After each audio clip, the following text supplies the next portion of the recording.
Hi friends, welcome back to Mallesh Guthikonda talk show. ఈరోజు వీడియోలో సనాతన ధర్మం గురించి తెలుసుకుందాము. సనాతన ధర్మం యొక్క అర్థము, దాని యొక్క అంశాలు, దాని గొప్పతనం గురించి పూర్తి సమాచారం తెలుసుకుందాం. సనాతన ధర్మ అనే పదం సంస్కృతం నుండి వచ్చింది. సనాతన అంటే శాశ్వతమైనది, ఆదిలేనిది, ఎప్పటికీ ఉండేది అని అర్థం. ధర్మము అంటే సత్యము, కర్తవ్యము, న్యాయము, జీవనశైలి, విశ్వాన్ని, జీవితాన్ని నిలబెట్టే విలువలు అని అర్థం. అందుకే సనాతన ధర్మం అంటే శాశ్వతమైన ధర్మము లేదా సనాతనమైన జీవన విధానము అని అర్థం. సనాతన ముఖ్యమైన అంశాలు: శాశ్వత సత్యాలు, ఇది మనిషి కోసం, విశ్వం కోసం ఉన్న శాశ్వతమైన నియమాలు మరియు సత్యాల సముదాయం. హిందూ మతానికి పర్యాయపదం. హిందూ మతాన్ని స్థానికంగా పిలవడానికి ఉపయోగించే పురాతన నామం సనాతన ధర్మం. వేదాల మూలం.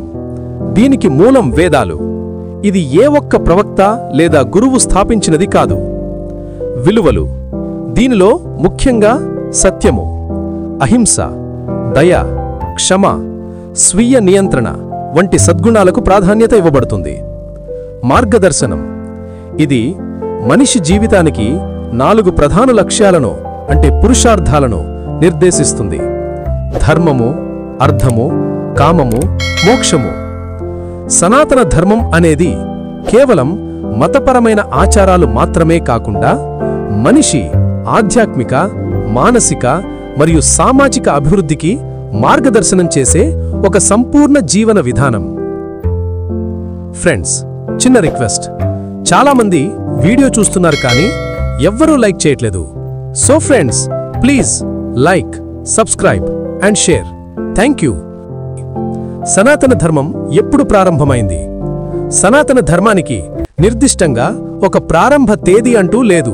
ఎందుకంటే సనాతనం అంటేనే శాశ్వతమైనది, ఆదిలేనిది అని అర్థం. ఈ ధర్మం ఒక వ్యక్తిచే స్థాపించబడలేదు. పురాణాల ప్రకారం ఇది అనాదిగా అంటే మొదలు లేకుండా ఉంది. యుగాలను బట్టి మనుషులు దీన్ని ఆచరిస్తూ వస్తున్నారు. చారిత్రాత్మక ఆధారాల ప్రకారం దీని మూలాలు చాలా పురాతనమైనవి. వేదకాలం. సనాతన ధర్మానికి ప్రధాన ఆధారం వేదాలు. వీటిలో అత్యంత పురాతనమైన ఋగ్వేదం సుమారు క్రీస్తుపూర్వం 1700-1100 కాలానికి చెందినదిగా భావిస్తారు. సింధూలోయ నాగరికత. అంతకు ముందు కూడా క్రీస్తుపూర్వం 3300-1700 నాటి సింధూలోయ నాగరికతలో కూడా దీనికి సంబంధించిన కొన్ని ఆచారాలు, సంస్కృతి మూలాలు ఉన్నట్లు చరిత్రకారులు చెబుతున్నారు. కాబట్టి సనాతన ధర్మం సుమారు 5000 సంవత్సరాల కంటే ఎక్కువ చరిత్ర కలిగిన జీవన విధానంగా పరిగణించబడుతోంది. 2. తెలుగు ప్రాంతంలో సనాతన ధర్మం. తెలుగు ప్రాంతం అంటే ఆంధ్రప్రదేశ్, తెలంగాణ కూడా ప్రాచీన భారతదేశంలో అంతర్భాగం కాబట్టి సనాతన ధర్మం ఇక్కడ కూడా వేల సంవత్సరాలుగా ఒక జీవన శైలిగా ఉంది. పురాణాలలో ప్రస్తావన. రామాయణం, మహాభారత కాలంలో తెలుగు ప్రాంతాల ప్రస్తావనలు ఉన్నాయి. ఈ ఇతిహాసాలు సనాతన ధర్మ సూత్రాల ఆధారంగానే రచించబడ్డాయి. ఉదాహరణకు శ్రీరాముడు, శ్రీకృష్ణుడు ఆచరించినది, ధర్మరాజు పాటించినది అంతా సనాతన ధర్మనే. చారిత్రాత్మక పరిణామం. శాతవాహనుల కాలం అంటే క్రీస్తుపూర్వం 3వ శతాబ్దం నుండి తెలుగు ప్రాంతాన్ని పరిపాలించిన శాతవాహనులు వేద ధర్మాన్ని, యజ్ఞ యాగాదులను ఆచరించేవారు. ఈ ప్రాంతంలో సనాతన ధర్మానికి సంబంధించిన ఆలయాలు, శాసనాలు అప్పటినుంచే వృద్ధి చెందాయి. ఇతిహాసాలు తెలుగులోకి, ముఖ్యంగా కవి బ్రహ్మ నన్నయ్య గారు మహాభారతాన్ని తెలుగులోకి అనువదించడం అంటే క్రీస్తు శకం 11వ శతాబ్దంలో ద్వారా సనాతన ధర్మ జ్ఞానం తెలుగు ప్రజలకు మరింత అందుబాటులోకి వచ్చింది. ఒక్క మాటలో చెప్పాలంటే సనాతన ధర్మం ఒక నిర్దిష్ట సమయంలో తెలుగులో ప్రారంభం కాలేదు. అది భారతీయ సంస్కృతిలో ఒక భాగం. తెలుగు ప్రాంతంలో కూడా అది అనాదిగా వేదకాలం నుంచే ఉంది. తెలుగు భాష అభివృద్ధి చెందిన కొద్దీ దాని ఆచరణ మరియు సాహిత్యం కూడా విస్తరించింది. సనాతన ధర్మం వైపు ప్రపంచ దేశాల ప్రజలు ఆకర్షితులు కావడానికి అనేక కారణాలు ఉన్నాయి. దీన్ని కేవలం మతంగా కాకుండా జీవన శైలి అంటే వే ఆఫ్ లైఫ్గా పరిగణించడం ప్రధానాంశం. సనాతన ధర్మం పట్ల ప్రజలు ఆసక్తి చూపడానికి కొన్ని ముఖ్య కారణాలు: ఆధ్యాత్మిక శాంతి, సమతుల్యం. యోగా మరియు ధ్యానం అంటే ప్రపంచవ్యాప్తంగా యోగా మరియు ధ్యానం యొక్క గొప్పతనాన్ని, అవి మానసిక ప్రశాంతత, ఆరోగ్యం మరియు ఒత్తిడి నిర్వహణకు ఎలా సహాయపడతాయో ప్రజలు గుర్తిస్తున్నారు. ఇవి సనాతన ధర్మం అందించిన గొప్ప కానుకలు. ఆధ్యాత్మిక అన్వేషణ అంటే ఆధునిక జీవన శైలిలో ఉన్న ఒత్తిడి, అశాంతి నుండి విముక్తి కోసం లోతైన ఆధ్యాత్మిక శాంతి మరియు సమతుల్య జీవితం అంటే బ్యాలెన్స్డ్ లైఫ్ కోసం చాలామంది పాశ్చాత్య దేశాల ప్రజలు ఈ ధర్మం వైపు మళ్లుతున్నారు. శాశ్వత సిద్ధాంతాలు అంటే శాశ్వతమైన విధి విధానాలు అంటే సనాతనం అంటే స్థల కాలంతో బంధం లేనిది, నిత్య నవీనమైనది అని అర్థం.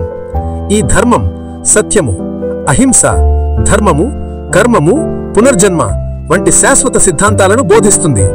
ప్రపంచంలో ఉన్న ప్రతి మతం ఏదో ఒక రకంగా మనిషి మంచి మరియు సంఘసేవనే బోధిస్తుంది. విశ్వజనీన సందేశం, యూనివర్సల్ మెసేజ్.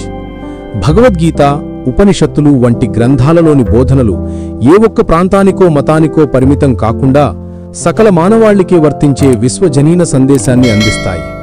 సహనం మరియు సామరస్యం, సర్వమత గౌరవం, సర్వే జనా సుఖినో భవంతు అనే భావన ఈ ధర్మంలో ఉంది.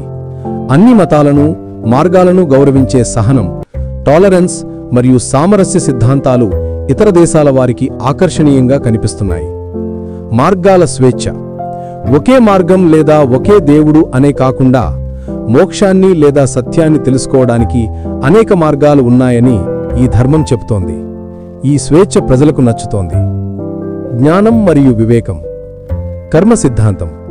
ప్రతి వ్యక్తి తన కర్మల ఫలితాన్ని అనుభవిస్తాడనే కర్మ సిద్ధాంతం జీవితంలో వ్యక్తిగత బాధ్యత మరియు నైతిక ప్రవర్తన యొక్క ప్రాముఖ్యతను తెలియజేస్తుంది.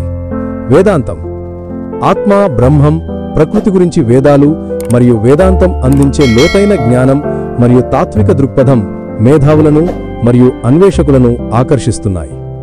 ప్రపంచవ్యాప్త ఆదరణ. రష్యా, అమెరికా, జర్మనీ, బ్రెజిల్ వంటి దేశాలలో ప్రజలు ఇస్కాన్ వంటి సంస్థల ద్వారా భక్తి మార్గాన్ని మరియు సనాతన ధర్మ జీవనశైలిని అనుసరిస్తున్నారు. పాశ్చాత్య దేశాలలో చాలామంది ప్రముఖులు యోగా, ఆయుర్వేదం, శాకాహారం వంటి సనాతన అంశాలను తమ జీవితంలో భాగం చేసుకుంటున్నారు. ఈ విధంగా ఆధ్యాత్మికత, తత్వశాస్త్రం, యోగా మరియు జీవన విలువలు వంటి అంశాల కారణంగా సనాతన ధర్మం ప్రపంచ స్పృహలో భాగమవుతోంది. ప్రపంచ దేశాలు సనాతన ధర్మాన్ని ఫాలో అవడానికి మరో ముఖ్య కారణం ఆస్ట్రాలజీ. సనాతన ధర్మంలో ఆస్ట్రాలజీ అనేది ఒక గొప్ప పాత్ర పోషిస్తుంది. ప్రపంచంలో ఏ రిలీజియన్లో లేని విధంగా ఒక్క సనాతన ధర్మంలోనే భూత, భవిష్యత్, వర్తమాన కాలాలు తెలుసుకోవచ్చు. మన జీవితంలో వచ్చే పరిణామాల్ని, వాటి ప్రభావాన్ని ముందుగానే తెలుసుకుని వాటి తీవ్రతను కూడా తగ్గించుకునే శక్తి ఒక్క సనాతన ధర్మంలోనే ఉంది.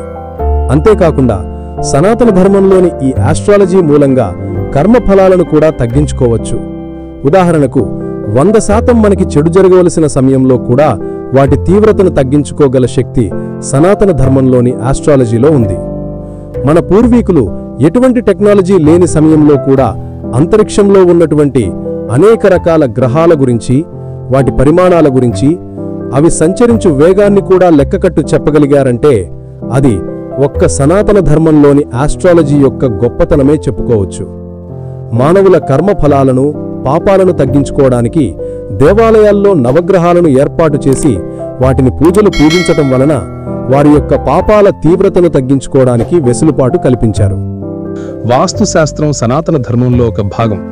వాస్తుశాస్త్రం కూడా గొప్ప భూమిక పోషిస్తుంది. ప్రాచీన కాలం నాటి దేవాలయాలు, కోటలు, భవనాలు ఇలా అన్నీ ఒక నిర్దిష్టమైన వాస్తుశాస్త్రం అనుసరించి చేయబడుతుండేవి. సో వాస్తుశాస్త్రం కూడా గొప్ప శాస్త్రం.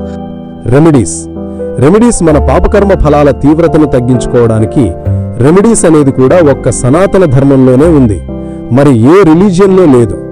ఈ రెమెడీస్ వల్ల చిన్న చిన్న పూజలు మరియు చిన్న చిన్న దానాలు చేయడం వల్ల మన పాపాలు మరియు కర్మల యొక్క తీవ్రతను తగ్గించుకోవచ్చు అనేటువంటి ఒక విధానం సనాతనంలో మాత్రమే ఉంది. ప్రపంచంలో ఎక్కడా లేని విధంగా రాయిని, చెట్టుని, క్రిమికీటకాలు, జంతువులు మరియు అన్ని ప్రాణంలో ప్రాణం లేని వస్తువుల్లో కూడా భగవంతుణ్ణి చూసి తత్వం సనాతన ధర్మానిది. మరిన్ని కళల గురించి చెప్పాలంటే పామ్ ఆస్ట్రాలజీ, భరతనాట్యం, కూచిపూడి మరియు చాలా రకాల నృత్యాలు, సంగీతం, దేవాలయాలు, శిల్పకళలు, చిత్రలేఖనము, కళలు, సంప్రదాయాలు, సంస్కృతులు, యోగా, దైవం యొక్క లీలలు, దైవం యొక్క సాక్షాత్కారం, పురాణాలు, గ్రంథాలు, వేదాలు, ఇలా ఎన్నో రకాల విద్యలు, ఉపాసనలు సనాతన ధర్మ విశిష్టతను ఎప్పుడు ప్రకాశవంతం చేస్తూ ఉంటాయి. ప్రస్తుత కాలంలో చాలామంది సనాతన ధర్మం వైపు మొగ్గు చూపటం ఎంతో మంచి శుభసూచిక. ఈ వీడియో చూస్తున్న ప్రతి ఒక్కరికి నా యొక్క మనవి ఏంటంటే, ప్రతి ఒక్కరూ భగవద్గీతను చదవండి, చదివి దాని అర్థాన్ని తెలుసుకోండి, మీ జీవితంలో దాని విలువలను ఆచరించండి. ఈ వీడియో చూసిన ప్రతి ఒక్కరూ మీ అభిప్రాయాన్ని కమెంట్లో తప్పకుండా తెలియజేయండి. సర్వే జనా సుఖినో భవంతు, లోకా సమస్త సుఖినో భవంతు. So thank you friends, thank you very much, all your love and support. ఈ వీడియోపై సజెషన్స్ అండ్ కామెంట్స్ కామెంట్ రూపంలో తెలియజేయండి. Thank you. సైనింగ్ ఆఫ్, మీ మల్లేష్ గుత్తికొండ.